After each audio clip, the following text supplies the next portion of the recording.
Republic for his statement. I now give the floor to the representative of the Russian Federation.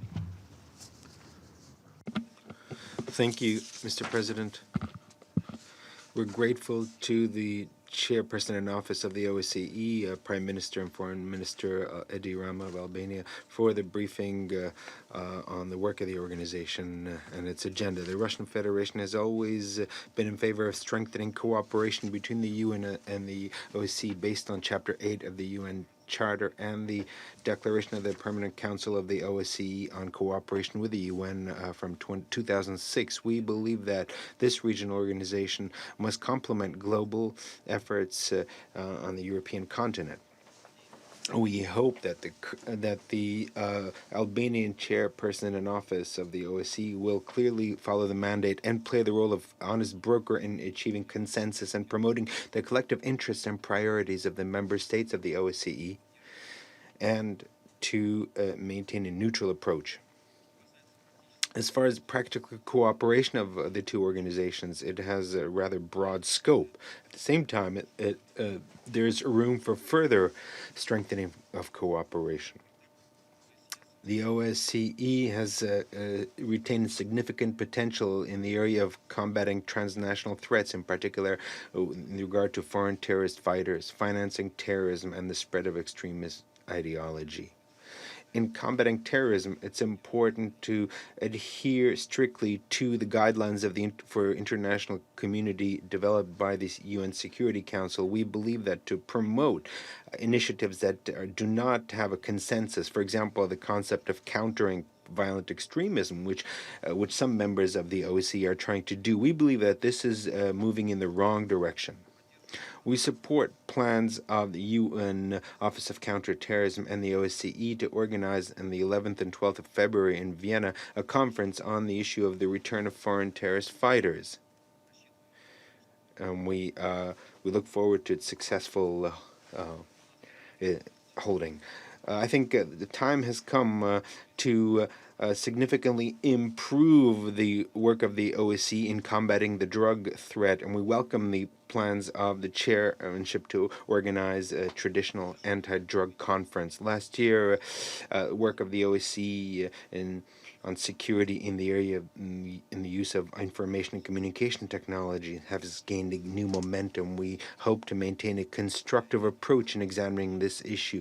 I think the priority must be to ensure continuity of negotiations on international information security under the UN auspices, with the aim of developing universal agreements on the rules of responsible conduct in cyberspace. Such rules should enshrine equal status for all states in their participation and management of the internet. Mr. President, at a time of continuing global trends of a loss of mutual trust, regional organizations such as the OSCE have a special mission of restoring an atmosphere of mutual understanding in order to resolve crisis situations in their region. And the main criteria for effectiveness here is, of course, contributing to resolving conflicts. We are also trying to assist in every possible way in the framework of the OSCE in this area. As a co-chair, we actively support the work of the Minsk Group in Nagorno-Karabakh and working to bring the sides together in the Transnistrian peace process. We welcome cooperation between the UN and the OSCE in the Balkans and the co-chairmanship of the two organizations on the Geneva discussions on stability in the Caucasus. Of course, in speaking of the country situations on the agenda of the OSCE, it's impossible not to mention the internal Ukrainian crisis. The OSCE is playing a very positive role in resolving this crisis. And the Minsk package of measures is the only path towards that. This founding document approved in Security Council Resolution 2202 provides for direct dialogue between Kiev, Donetsk, and Lugansk, and the contact group was indeed established for this kind of dialogue. A key role in the OSCE's assistance is played by the Special Monitoring Mission. We support its work. The mission must fully and objectively report on the situation, including on the victims among the the peaceful civilian population and damage to the civilian infrastructure, and it should directly be in contact with the local authorities in Donbas. We call on the chairmanship in office of the OSCE to ensure the publishing of thematic reports of the SMM on the victims of the conflict in Donbas among the civilians and damage and destruction to the civilian infrastructure during the conflict. Unfortunately, in spite of significant diplomatic efforts, we are still very far from resolving the crisis in Ukraine. In this context, we call most decisively and objectively to react to the statements made regularly in Kiev about their wish to see revision of the Minsk agreements, which on the 12th of February, by the way, will mark 5 years exactly since they were signed. Now, the Security Council expressed its full support for this document, as I mentioned, in Resolution 2202 and confirmed in the presidential statement on the 6th of June of 2018. Now, an example of this kind of revisionist approach of Kiev are many. It's enough to quote the words of the representative of Kiev, Reznikov, in the contact group.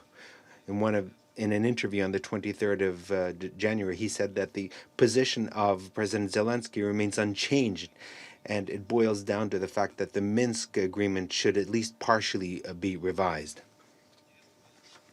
It will be interesting to hear the views of our French and German colleagues, how these kinds of statements align with their vision of the future of the Ukrainian peace process, and when will they stop to refuse what's obvious? Over the past 5 years, not a single political obligation has been fulfilled by Kiev. They've used every possible excuse to refrain from dialogue with their own citizens, and they have continued to claim a non-existent Russian aggression without offering any proof. Unfortunately, from the words of our colleagues, including the permanent representative of Germany, we can conclude that they are still ready to abet these kinds of excuses, even though they have been refuted by the former head of the SMM. Overall, as we see from the statements of our Western colleagues, the Minsk agreements, none of you have ever read them or intend to read the Minsk agreements.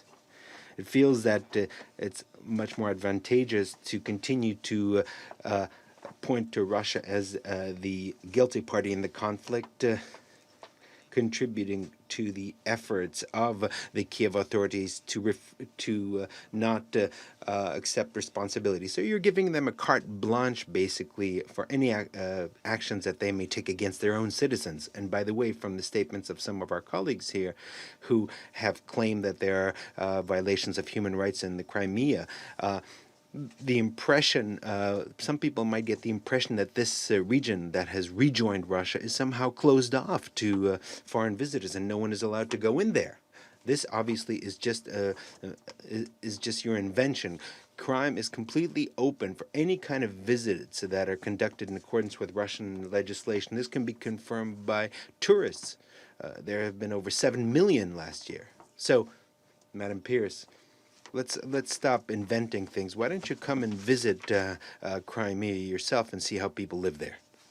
Mr. President, in spite of the contradictory signals from the Zelensky team, we would like to believe that with the arrival of the new administration in Kyiv, they will finally understand what's obvious. A resolution of the situation in the east of the country will be impossible without the direct participation of the population of those regions. And here in the UN, this is known as inclusivity.